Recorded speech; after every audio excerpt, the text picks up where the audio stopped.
Hello friends, बहुत स्वागत है आपका अपने चैनल मेडिजी में। आज बात करेंगे नीट 2024 में जो आपकी काउंसलिंग होने वाली है एमबीबीएस के लिए। कितने टाइप की काउंसलिंग होती है, क्या प्रोसीजर रहता है, कितना फंड चाहिए काउंसलिंग के लिए, क्या ज़रूरी टिप्स हैं। तो सबसे पहले तो काउंसलिंग समझ लीजिएगा। काउंसलिंग दो होती हैं। एक आपका एमसीसी काउंसलिंग होती है जो all India quota 15%, AIIMS, JIPMER, BHU, AMU या आपको दिल्ली के कॉलेज लेने हैं, आप एक स्टेट के रहने वाले हैं, दूसरे स्टेट कॉलेज लेना चाहते हैं सरकारी, तो आपको एमसीसी काउंसलिंग, कुछ लोग इसको ऑल इंडिया काउंसलिंग भी बोल देते हैं। उसके अलावा दूसरा होता है स्टेट काउंसलिंग 85% सीट के लिए। हर सरकारी कॉलेज का जो स्टेट में होता है 15% सीट ऑल इंडिया में रहता है और 85 उसका स्टेट में रहता है। जो 85% है उसकी counselling state authority, state DGME कराता है। काउंसलिंग का जो फीस रहता है, एक रजिस्ट्रेशन फीस रहता है, दूसरा सिक्योरिटी अमाउंट रहता है। रजिस्ट्रेशन फीस जो आपका रहता है 500 रहता है और 1000 रहता है। कैटेगरी के लिए 500 रहता है और जनरल ईडब्ल्यूएस के लिए 1000 रहता है। डीम्ड में एडमिशन लेना चाहते हैं, रजिस्ट्रेशन फीस आपका 5000 रहेगा। बात सिक्योरिटी की करेंगे, अगर आप गवर्नमेंट कॉलेज एमबीबीएस में एडमिशन लेना चाहते हैं, बीडीएस में एडमिशन लेना चाहते हैं, जो सिक्योरिटी है आपकी ओबीसी, एससी, एसटी, पीडब्ल्यूडी के लिए 5000, जनरल ईडब्ल्यूएस के लिए 10,000 और अगर आप प्राइवेट एमबीबीएस में एडमिशन लेना चाहते हैं तो जो आपकी सिक्योरिटी है वो 2 लाख रहती है। तो होगी सिक्योरिटी की बात। अब काउंसलिंग चलती कैसे है?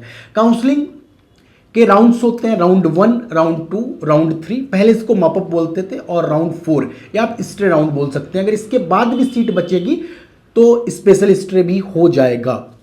सभी सीटों में क्या रहता है आपका कि आपने राउंड 1 में काउंसलिंग करी, पहला स्टेप आपने फॉलो किया, रजिस्ट्रेशन किया, आपने सिक्योरिटी डिपॉजिट करी, चॉइस फिलिंग करी, चॉइस लॉक करी, उसके बाद आता है आपका रिजल्ट। इसी टाइप से सारी काउंसलिंग चलती रहती है। राउंड 1 फ्री एग्जिट होता है, मींस अगर राउंड 1 में आपको कोई कॉलेज मिला, आप नहीं लेना चाहते हैं तो कोई सिक्योरिटी आपकी बर्बाद नहीं होगी। बट अगर आप ऐसे ही आगे के राउंड में करते हैं तो पैसे आपको वापस नहीं मिलेंगे। टाइम टू टाइम कुछ परिवर्तन काउंसलिंग के टाइम पे भी आते हैं। जैसे लास्ट ईयर रूल आया था कि अगर लास्ट काउंसलिंग में आप सीट लेके एडमिशन नहीं लेते हैं तो आप फर्दर ईयर में, नेक्स्ट ईयर में नीट की काउंसलिंग के लिए एलिजिबल नहीं रहेंगे। तो काफ़ी नियम आपको काउंसलिंग के दौरान पता चलते हैं। अब सबसे ज़रूरी बात आ जाती है, जब आपका रिजल्ट आ जाता है काउंसलिंग, फिर आपको कॉलेज में जाके ऑफलाइन रिपोर्टिंग करनी पड़ती है। रिपोर्टिंग में जो सबसे महत्वपूर्ण डॉक्यूमेंट्स होते हैं 10th और 12th की मार्कशीट होती है। इसके बाद जो रिजर्व कैटेगरी के बच्चे हैं उनके रिजर्वेशन के डॉक्यूमेंट होते हैं। ओबीसी